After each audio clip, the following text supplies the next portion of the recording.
अबू आसिम आजमी साहब की क़यादत में गोवंडी में क्राफ्ट कंपटीशन प्रतियोगिता का सफल आयोजन हुआ। आयोजन का नाम जश्नी हुनर गोवंडी के तहत क्राफ्ट कंपटीशन गोवंडी। सफलता, ये कार्यक्रम बहुत कामयाब रहा। बच्चों ने बड़ी संख्या में भाग लिया और अपने फन, कला, हुनर से लोगों का दिल जीत लिया। मुख्य अतिथि विधायक अबू आसिम आजमी साहब। अबू आसिम आजमी साहब ने स्टाफ के मुखिया और प्रशिक्षक नाज खान को बधाई दी। विशेष अतिथि साबू सिद्दीकी कॉलेज की प्रिंसिपल जेबा मलिक और प्रिंसिपल शबाना वकील खान ने भी छात्रों और लोगों के हुनर की हौसला अफजाई की। ये प्रतियोगिता केवल मानखुर्द शिवाजीनगर तालुका के निवासियों के लिए थी, जिससे गोवंडी के लोगों को अपना हुनर दिखाने का मौका मिला। संदेश, विधायक अबू आसिम आजमी साहब ने गोवंडी मानखुर्द वासियों को मुबारकबाद दी और उन्हें अपने हुनर को निखारने के लिए प्रेरित किया, जो उनका भविष्य संवार सकता है।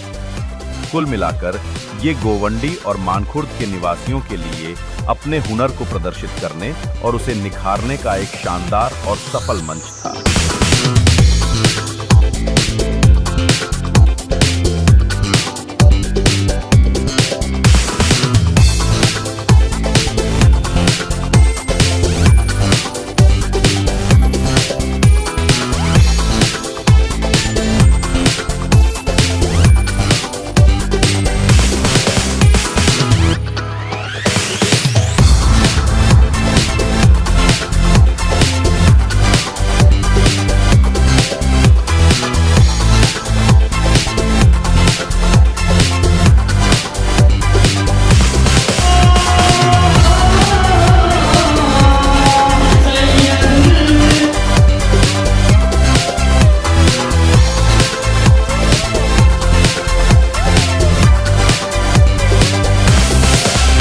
ये जो प्रोग्राम रखा गया है, दरअसल ये प्रोग्राम इसलिए रखा गया है ताकि बच्चों की जो भी चीजें छुपी हुई है वो बाहर आए। न सिर्फ नाच का है, इससे पहले क्राफ्ट कॉम्पिटिशन हुआ है। क्राफ्ट में भी हमने बच्चों को बाहर निकाला है, जिन्होंने बहुत अच्छे से इस प्रोग्राम को किया है और एक से एक मॉडल बनाए हैं। वो मॉडल काफी काबिल तारीफ है। इतने अच्छे मॉडल है कि हमें उसमें से रैंक निकालना मुश्किल है, लेकिन क्या करें, टैलेंट वो हुनर हमें निकालना है, जो चुन के किसी एक को ही निकालना है हमें।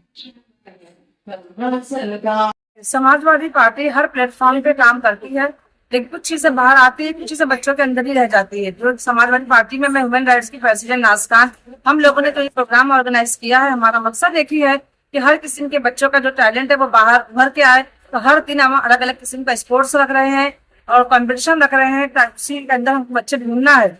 आज जो मेरा कॉम्पिटिशन है ये क्राफ्ट कॉम्पिटिशन है, जिसमें बच्चे अलग अलग किस्म के मॉडल बनाए हैं और उसमें से हमें ये निकालने के लिए बहुत ही मुश्किल हो रही है कि अच्छा कौन है, क्योंकि वाकई सभी मॉडल इसमें काबिल तारीफ है। और हमने जो ये आज मॉडल बनवाया है क्राफ्ट में, खासकर हमने मॉडल के ऊपर ही बच्चों को रैंक दिया है। इसके अंदर सिर्फ रंग और मेहनत ही बच्चों का पता नहीं चल रहा है, बच्चों को सोचने की सलाहियत पता चल रही है। वो क्या सोचते हैं, क्या समझते हैं, उनकी तखय्युल को एक नई सोच मिलती है। मैडम, लगभग प्रतिभागियों की संख्या कितनी है? इसमें पार्टिसिपेट करने वालों की जो संख्या है वो 100 क्रॉस हो गई है और अल्हम्दुलिल्लाह सभी बच्चे इसमें पार्टिसिपेट कर रहे हैं। इसमें छोटे से छोटे बच्चों को देखा मैंने क्राफ्ट में आके नाव बनाते हुए भी, जिसकी जो हैसियत थी बच्चों की, छोटे से बच्चे 4 साल 3 साल, वो बच्चे भी आके कुछ ना कुछ पेपर लेके मोड़ते हुए मैंने देखा है। तो इससे पता चला कि क्राफ्ट में बच्चों की एक्टिविटी ज्यादा है। बच्चों का जो टैलेंट है वो हम छुपाने से भी नहीं छुप सकता है। तो ये इलेक्शन ये सब तो एक बहाना है, ये अलग बात है, लेकिन हमारा जो प्रोग्राम का मकसद है, हमारा मकसद इस इलेक्शन से नहीं, हमारा मकसद ये है कि बच्चों के अंदर छुपे हुए टैलेंट को हम बाहर निकालें। और मैं आज से नहीं 10 साल से स्कूल चला रही हूँ अल्हम्दुलिल्लाह। मेरी स्कूल है ब्लॉसम इंग्लिश स्कूल और मेरे स्कूल में 500 बच्चे हैं। तो मैं सोशल वर्क पे काम करती हूँ। 100 से ज्यादा एनजीओ मेरे अंडर में काम करती है। हम गोवंडी में नशा मुक्त कराने का काम करते हैं और गरीबों की मदद करते हैं। सिंगल पेरेंट्स है, जैसे मम्मी है पापा नहीं है, बच्चों की फीस माफ करवाते हैं। तो मुझे सोशल वर्क करने के अल्हम्दुलिल्लाह मेरी स्कूल काफी हो जाती है, लेकिन मैं चाहती हूँ कि बच्चे जो महरूम है इन चीजों से, उन तक भी मैं पहुंचूं। इसीलिए मैं इस तरीके के बहुत से प्रोग्राम ऑर्गेनाइज कराती हूँ और अब वो अफसर का मेरे सर पे हाथ है, जो उनसे एक हिम्मत मिलती है और आगे चलने के लिए एक राह मिलती है। और रही बात इलेक्शन की, देखिए जिसके नसीब में जो चीज होता है वो उसे मिलके रहता है, बिन उसके हिलाए तो एक पत्ता नहीं हिलता। तो हमारी सोच कुछ नहीं, ये लोगों के लिए सिर्फ एक बोलने का जरिया है, लेकिन हमारा मकसद ये है कि गोवंडी के अंदर छुपे हुए टैलेंट को हमें बाहर